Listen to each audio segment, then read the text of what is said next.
Her words still echo. The help eats in the kitchen. She said it with that cold little smirk, her diamond ring glinting as if to remind me where she thought she stood. My brother laughed, not even looking at me, just at her. That was the moment I smiled, pulled out my phone, and dialed one number. "Cancel the contract," I said. $30 million evaporated in that second. My brother's face went slack. He didn't even ask which contract. He already knew. Atlas. And in that instant, he realized the truth he'd ignored for years. Atlas was mine, not his, never his. Funny thing is, I liked her when they first met. She had that polished charm, the kind that makes men feel taller when they stand next to her. My brother, always the one chasing validation, looked at her like she was the prize he deserved.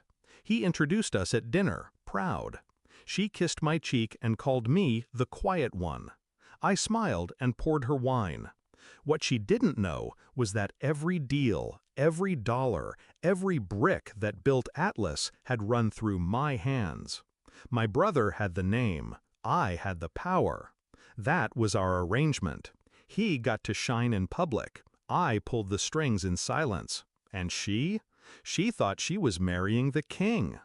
It started small, missed calls, whispers ending when I walked into the room. A perfume scent on his suit that didn't match hers. I didn't want to believe it until the night I came back late to the office. I found her there, not alone. She was draped across his desk, laughing at something my brother whispered into her ear.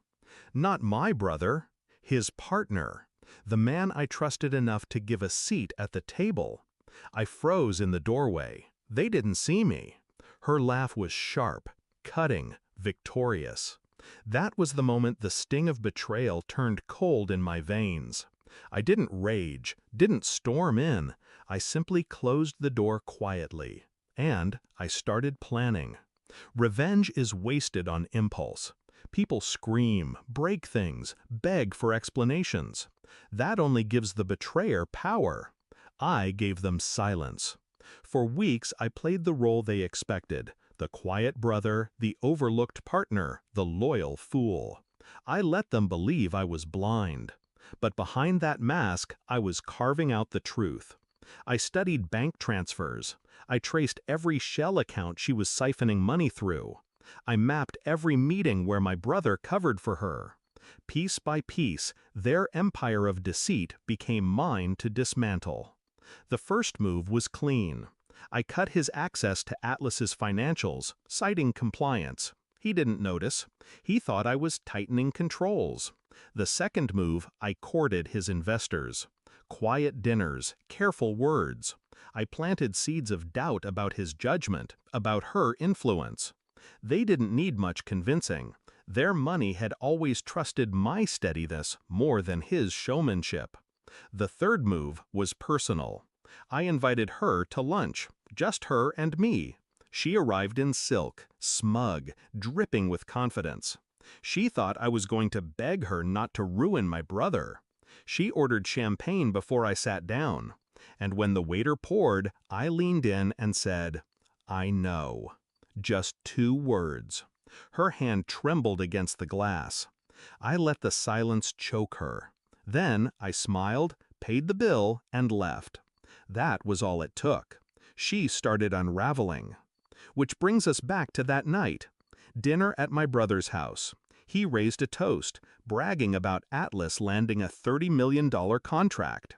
She looked at me across the table. Her smirk sharpened into something cruel. "The help eats in the kitchen," she said. My brother laughed, clueless, enjoying the performance.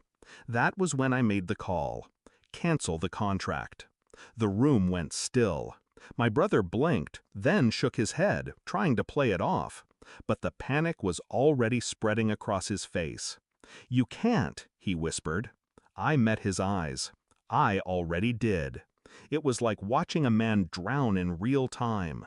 The color drained, his chest tightened, and then the realization hit him.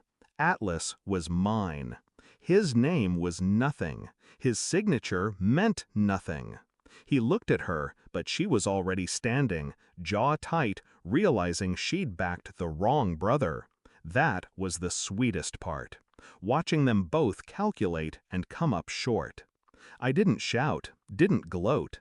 I simply excused myself, left them sitting in their palace of glass, both finally seeing the cracks. By morning, the investors were gone. The partner was out. The accounts were locked. My brother called a dozen times. I never answered. Her words replay in my head sometimes, but they don't sting anymore. They amuse me. The help eats in the kitchen. Maybe she was right. Maybe I was the help. The one who helped my brother pretend to be a king. The one who helped her believe she was untouchable. But kings fall. Queens rot. And the help? The help learns how to own the castle.